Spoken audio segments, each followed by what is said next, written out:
So your children are not currently in a District 6 school specifically, but they once were. Can you give me a Yes. little bit of insight into what that experience was like and why you put them in a different school? Yeah, there were many, I guess, red flags throughout the first few years, but I'll be honest, I was one of those moms with my head in the sand, just like a lot of the people out there. So went to work, dropped them off at school, just, kind of didn't think about the impact. And then during COVID, I think like a lot of us, we were enlightened by a lot of what we saw on the computer when our kids were doing schoolwork at home. And then we were also enlightened by the reintegration back into the classroom and what that entailed. And I was very put off by a teacher that my youngest had when she came back to school. I vividly remember her telling my daughter that she could not be there that day. It was like the quarantine stuff was going on and someone in the classroom had had COVID, and there were all these rules that the poor kiddos didn't understand, nor most parents. I was just going to say, I don't think the adults understood either.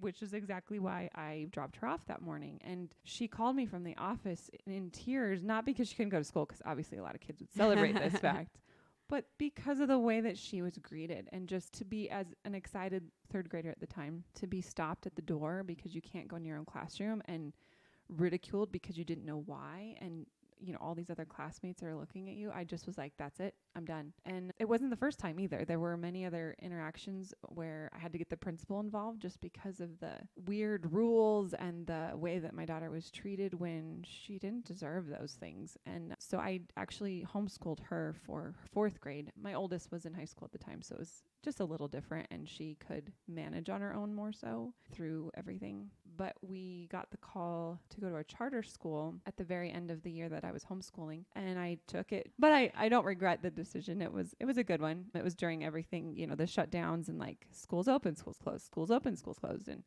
we just weren't going to play that game. And then when the charter opportunity happened, we're, very excited about it. And the girls are thriving more, I would say. However, I think it's just another, 5 years before it's just like another public school. I mean, we just had the legislation fighting for taking away the waivers of charter schools. And Yeah, the charter school accountability yes. bill.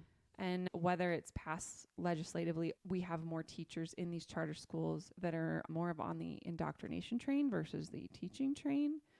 I'm just noticing more and more of the teachers' ideologies and the people that we're hiring kind of thinking all a certain way rather than having a lot of different open minds and just wanting to teach our children. So there's some concerning things that I'm seeing, but I'm hopeful that as a charter school can turn it around, because that's a lot easier as just a one school system versus a district. And that's where I'm hopeful in the charter aspect of things. Just for reference, that charter schools accountability is House Bill 24-1363. And it is postponed indefinitely. I think it's important. I'm not sure if everybody knows or understands the importance of the waivers, but when a charter school has waivers, it allows them the ability to decide what they actually use for curriculum. So when the state comes down with something extreme like comprehensive sex ed, where you're not just teaching children about reproductive health and stuff like that, you're teaching them where you can put what, when, and how.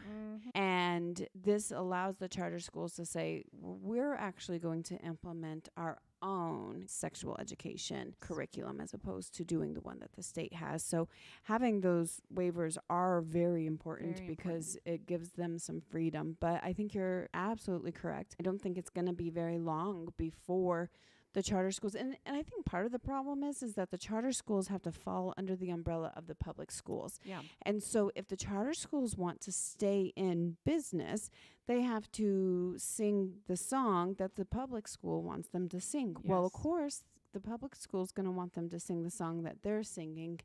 And so it's getting to the point where charter schools can be just as bad, if not worse, as a public school. And I know, too, like especially in California, a lot of their charter schools aren't actually conservative. They're super liberal, and they're really pushing some of the stuff. Although oftentimes people think charter schools are a great alternate from the public school, you definitely have to do your research still into that charter school to make sure that it aligns with your values for you and your family. Because what values work for you may not work for another person. And that's part of the purpose of this podcast, is just talk about some of the other options out there, and just like say like, hey, this is my experience, to help give parents more information so that they can make these decisions. Yeah. Because there's not really a lot of information out there. No.